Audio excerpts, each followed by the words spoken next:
எல்லாம் வல்ல இறைவனடி போற்றி. வாராகி அம்மன் வாக்கு. அன்பு சொந்தங்கள் அனைவருக்கும் என்னுடைய இனிய தமிழ் புத்தாண்டு நல்வாழ்த்துக்கள். பொதுவா இந்த ஆண்டை பொறுத்த வரைக்கும் குரோதி தமிழ் புத்தாண்டு பிறக்க போகுதுங்க. இந்த குரோதி தமிழ் புத்தாண்டை பொறுத்த வரைக்கும் பல பேருக்கு பல நன்மைகளை தரக்கூடியதாக இந்த ஆண்டு முழுவதுமாக அமைஞ்சு இருக்குங்க. அதனால நம்ம அனைவரும் ஒரு மிகப்பெரிய ஆனந்தத்தை அடைய போறோங்க. பொதுவா நம்ம எத்தனையோ தமிழ் புத்தாண்டுகளை பார்த்துட்டு வரோங்க.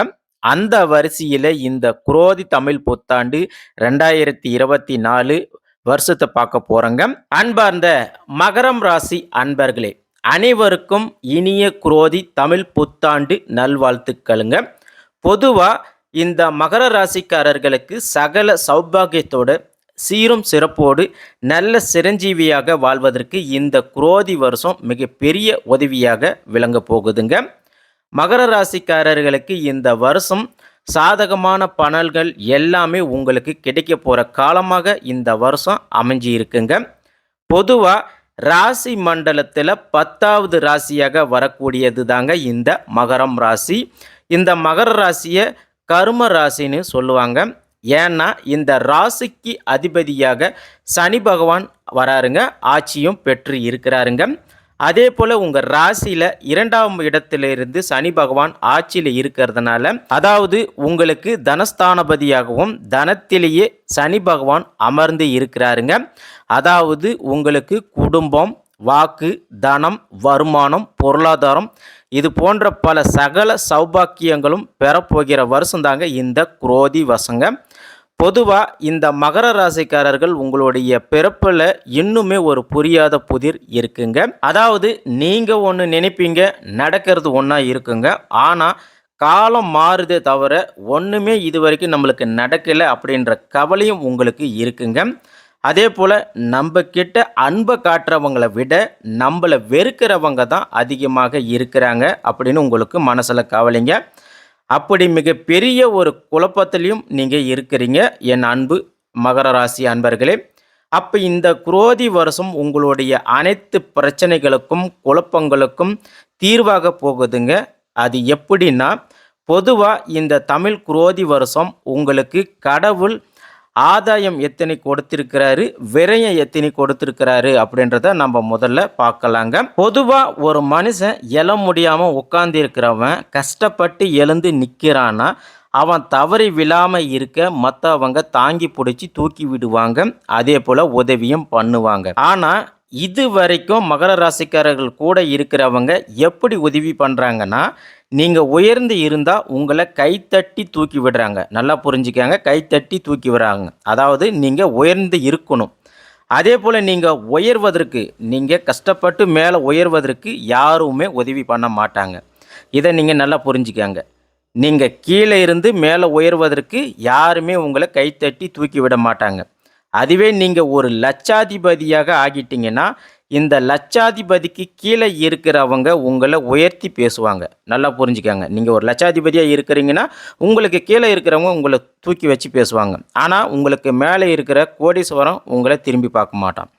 அதே ஒரு வேளை நீங்கள் கோடீஸ்வரனாக இருக்கிறீங்க மகர ராசிக்காரர்களே, அப்போ உங்களுக்கு கீழே இருக்கிற லட்சாதிபதி உங்களை பார்த்து கைத்தட்டி சந்தோஷப்படுவாங்க. அப்போ உங்களுக்கு மேலே மில்லியனராக இருக்கிறவன் உங்களை பார்க்க மாட்டான். இது நல்லா புரியுதுங்களா? அப்போ நீங்கள் உயரத்தில் இருந்தால் உங்களை பார்க்குறாங்களே தவிர உங்களை தூக்கி விடுறதுக்கு யாரும் கிடையாதுங்க. அப்போ இதை நான் சொல்ல வர்றது, இது பணத்தில் மட்டும் சொல்ல வரலைங்க. எல்லாத்துலேயுமே உங்களுடைய குடும்பத்திலையும் இருக்கட்டும், உங்களோட பதவியாக இருக்கட்டும், நீங்கள் செய்கிற செயல்களாக இருக்கட்டும், இது எல்லாத்துலேயுமே இது பொருந்துங்க. உங்களை தூக்கி விடுறதுக்கு கண்டிப்பாக யாரும் கிடையாதுங்க. அதே போல் மகர ராசிக்காரர்கள் நீங்கள் எல்லாத்துக்குமே ஒரு காரண கருத்துமாக இருப்பீங்க. அதாவது ஒரு குடும்பத்தோட நல்லதுக்கும் மகரம் ராசிக்காரர்கள் காரணமாக இருப்பாங்க. ஒரு குடும்பத்தோட வருமானத்துக்கும் மகர ராசிக்காரர்கள் காரணமாக இருப்பாங்க. நீங்கள் வேலை செய்யக்கூடிய இடத்துலையும் ஒரு நல்லது கெட்டதுக்கு காரணமாக இருப்பீங்க. அதே போல் அந்த குடும்பத்தை நல்ல வழி நடத்துறதுக்கும் மகர ராசிக்காரர்கள் காரணமாக இருப்பாங்க. அப்போ இந்த மகர ராசிக்காரர்களுக்கு மிகப்பெரிய ஒரு மைனஸ் என்னன்னா, உங்களை பொறுத்த வரைக்கும் உழைச்சிக்கிட்டே இருப்பீங்க. கண்மூடித்தனமா உழைச்சிக்கிட்டே இருப்பீங்க. அதாவது இந்த மகர ராசிக்காரர பொறுத்தவரைக்கும் ஒரு வேலைய குடுத்துட்டாங்கன்னா, அந்த வேலையை செஞ்சு அவங்க திருப்தி அடையிற வரைக்கும் அந்த வேலைய செஞ்சுக்கிட்டே இருப்பாங்க. இதுதான் உங்ககிட்ட இருக்கிறதுலே மிகப்பெரிய மைனஸுங்க.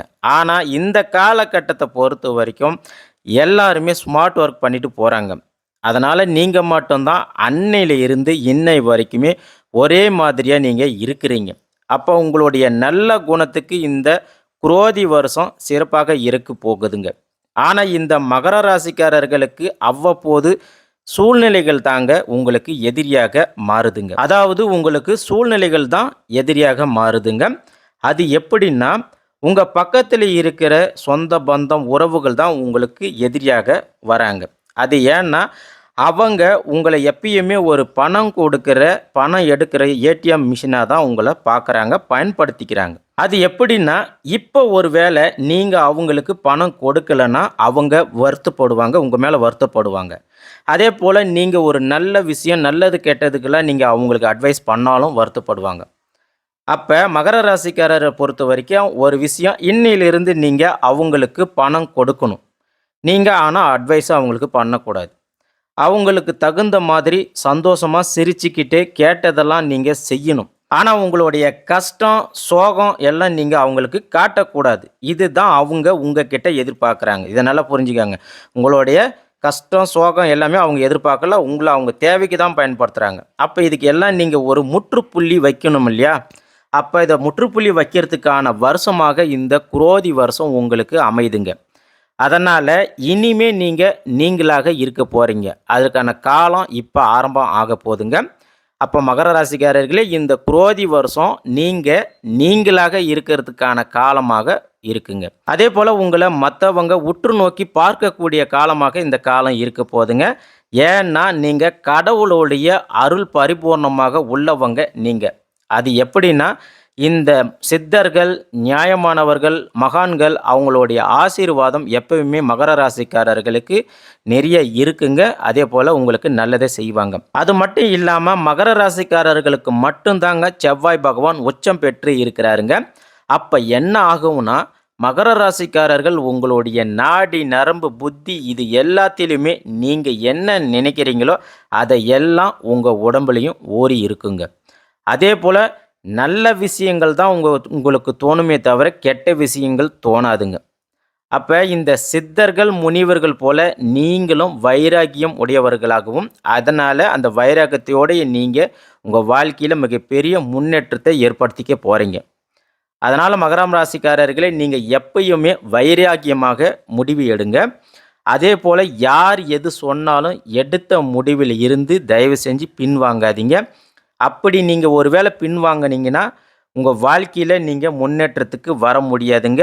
அப்படி இல்லன்னா, பல பேர் உங்கள கீழ தள்ளி கவுக்கறதுக்கு தான் பார்ப்பாங்க. இத தயவு செஞ்சு புரிஞ்சுக்கங்க மகர ராசி அன்பர்களே. அடுத்ததா இன்னொரு விஷயம், உங்களுக்கு ஆசை வார்த்தை காட்டுறவங்க கிட்ட நீங்க போகவே போகாதீங்க. தலை வச்சும் படுக்காதீங்க.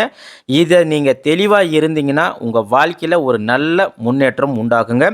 ஆகையால மகரம் ராசிக்காரர்களே, உங்களுக்கு கடவுள் ஆதாயம் எத்தனை கொடுத்திருக்கிறாரு, விரயம் எத்தனை கொடுத்திருக்கிறாரு அப்படின்னு பார்த்தாங்கன்னா, உங்களுக்கு கடவுள் 14 ஆதாயத்தை கொடுத்திருக்கிறாருங்க. இது வரைக்கும் நம்ம பார்த்த ராசிகளிலே நீங்க தாங்க 14 ஆதாயத்தை பெற்றிருக்கிறீங்க. அப்ப நீங்க கம்பீரமாக இருக்கலாங்க. உங்களுடைய லைஃப் ஹை லெவல்ல போக போகுதுங்க.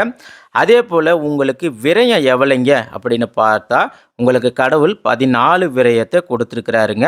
அப்போ நீங்கள் ஒரு வேளை கேட்கலாங்க, என்னங்க கடவுள் அந்த 14 ஆதாயம் கொடுத்தாரு, அதே போல் விரயமும் 14 கொடுத்துருக்கிறாரே அப்படின்னு நீங்கள் கேட்பீங்க.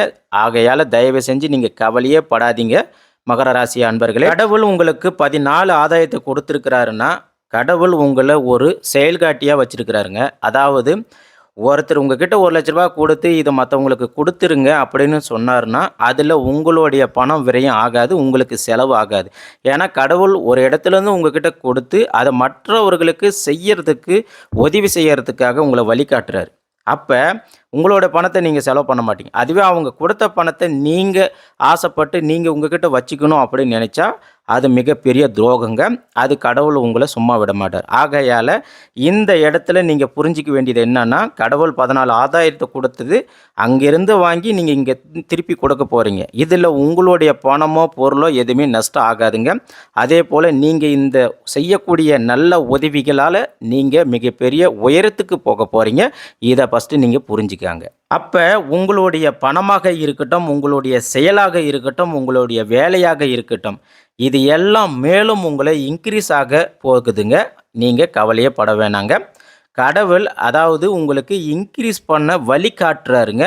இந்த நேரம் மகர ராசிக்காரர்கள் வாழ்க்கையில் உயரப்போவதற்கான நேரமாக இது இருக்குங்க. ஆகையால் மகர ராசி அன்பர்களே, உங்களுக்கு ஆதாயம் 14 விரயம் 14 அப்படிங்கிறதுனால உங்களுக்கு நஷ்டமே வரவே வராதுங்க. நீங்கள் கவலையும் படாதீங்க. எந்த விதத்திலையும் உங்களுக்கு நஷ்டம் ஏற்படாதுங்க. அதாவது இந்த பக்கம் வரதை அந்த பக்கமாக அப்படியே நீங்கள் செலவு பண்ண போகிறீங்க.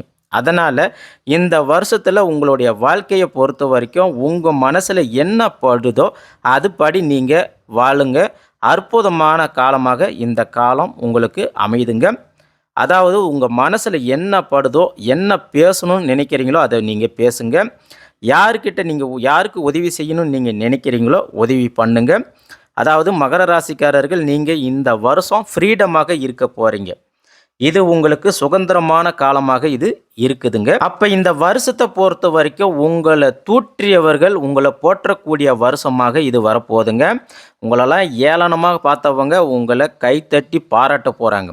அதனால் ஒரு பக்கம் செலவு ஆகுதே நீங்கள் கவலையே படாதீங்க. மறுபக்கம் உங்களுக்கு வரவு உண்டு. இந்த வருஷம் உங்களுக்கு நஷ்டம் கிடையாதுங்க. உங்களுடைய கையிருப்பு எதுவுமே கழியாது, குறையாதுங்க.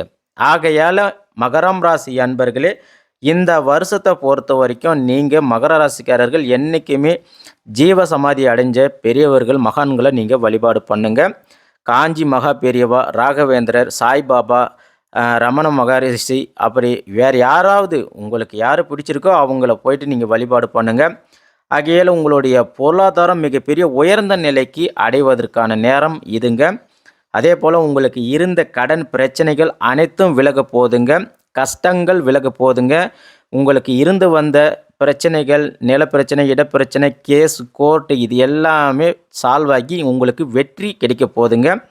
இந்த வருஷம் நீங்கள் எல்லா விதத்திலுமே ஃப்ரீடம் ஆக போகிறீங்க. ஆகையால் மகரம் ராசி அன்பர்களே, உங்களுக்கு என்றைக்குமே சித்தர்களுடைய வழிபாடு மிகப்பெரிய மாற்றத்தை உண்டாக்குங்க.